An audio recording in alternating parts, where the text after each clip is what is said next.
जय जगन्नाथ दोस्तों, आज मुझे एमती एक महाशय विषय कहवाक जाऊँगी जे प्रति वीडियो का भाई क्या हवा छड़ा आउ कि जानी मत तो डाउट हो ये सतरे स्कूल पास आउट हो कि नहीं। ये खाली अभद्र और अशिक्षित नुह, निशा करवा यार काम खाली एतिक नुह, ये फायरिंग केस आरेस्ट होभली पिला जो समाज उपर कौन प्रभाव पड़ू चलतु जाना आज वीडियो जून 2020 गोटे टका इंस्टाग्राम रे जॉइन कला जहाँ को तुम आज अनटैलेंटेड गाय नाम जानी जार रियल नेम उदित नायक।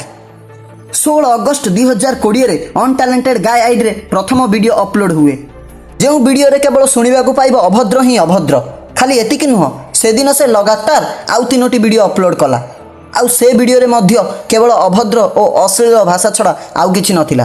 पुणी आसे 17 अगस्त 2020 आउ से दिन अपलोड हुए आउ 2टी वीडियो, से वीडियो रे मध्य अभद्र आउ गाली गुलोच छड़ा आउ किछि नथिला।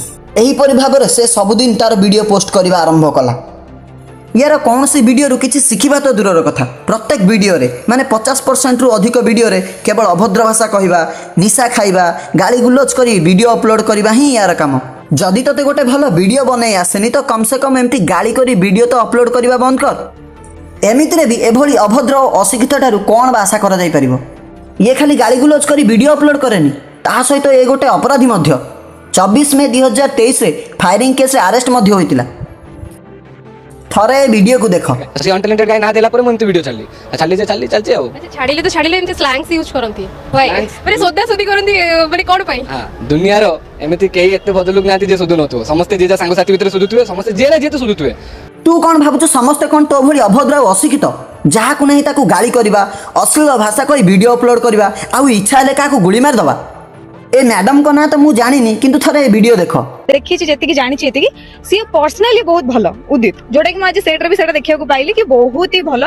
तांको कहवा अनुसार से पर्सनली बहुत भलो, जदि से पर्सनली बहुत भलो तो रियल लाइफ रे एमती भाषा कही वीडियो बने काउ भली काका हवा कौन दरकार। ए वीडियो तो थरे देखो ना मो लाइफ रो केवल दुईटा जीव मते बहुत भयंकर धोखा देचंती आ के ने। अबे तते टिके लज्जा लागुनी, से तते धोखा देई नाहंती, तोर गुण देखि तते छाड़ी पळैछंती। किए एमती तो भली गोटे अभद्र आ अपराधी सहित रहिबाकू चाहिबो। ए वीडियो तो थरे देखो जदि उदित फिल्म कले ताहले कोन हबो। उदित फिल्म कले एते मु जानि तार फैन बेस जेतिकी हाउसफुल तो 100% माने हबा टाइम माने ओडिसा यात्रा हॉल रे पडियो हिरो। तांको कहिबा अनुसार जदि अनटैलेंटेड गायर मूवी आसला ता हाउसफुल हो जिवो, माने तांको पाटे को जहा आसुची बकवास करि जाउछंती। थरे ए वीडियो को तो देखो कौन कहूची से। मोर सबुडु बडो जिंस जे मोटू केबे के इंस्पायर होनी, मु काहा कोन जे मोटू इंस्पायर हो। तू केमती भाबी नेलु तते देखि के इंस्पायर हबो कर मु कोन जे मु जदी भाषा कहू मु जाबी किछि कहू तमन सेटा मु कोन मोटू के भी इंस्पायर होनी। एक्चुअली ना तू ठीक कहिछु, तो भली जने अभद्र आ अपराधी को देखि किए भी इंस्पायर हबनी। खाली एतिक नुह, निशा करी वीडियो अपलोड करिया मध्य यार काम। ए समाज रे किछि एमिति लोक अछंती जे युवपीढ़ी को बर्बाद करिबारे लागिछि, तांको मध्यरु अनटैलेंटेड गाय हेउछि जणे। थरे तो भाब ए सब फालतू वीडियो द्वारा युवपीढ़ी और समाज उपरे कोन प्रभाव पडुछि।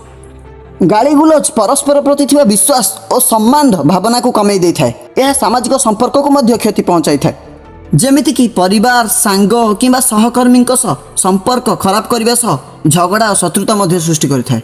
यह क्रोध और आक्रमणात्मक भली काम करबा को मध्य उत्तेजित करिथाए। बारंबार एपरि अपव्यवहार सुनिबा किंबा देखिबा द्वारा जने स्ट्रेस और डिप्रेशन भली मानसिक स्वास्थ्यर मध्य शिकार होइथाए।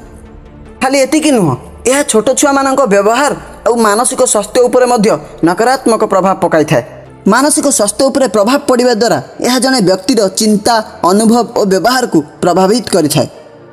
यह समग्र समाज रे असभ्यता और असम्मानजनक आचरण को प्रोत्साहित करिथाए। किछि क्षेत्र रे गाली दबा आ अपमानजनित कथा कहबा आईनगत अपराध मध्य होइताए। गोटे कथा तो मु बुझी पारुनी, कोन आम ओडिसार लोक एते अशिक्षित शेष गोटे अभद्र आ अधिकांश वीडियो गाली गुलोच कर वीडियो पोस्ट करुवा पिला को सपोर्ट करुछंती।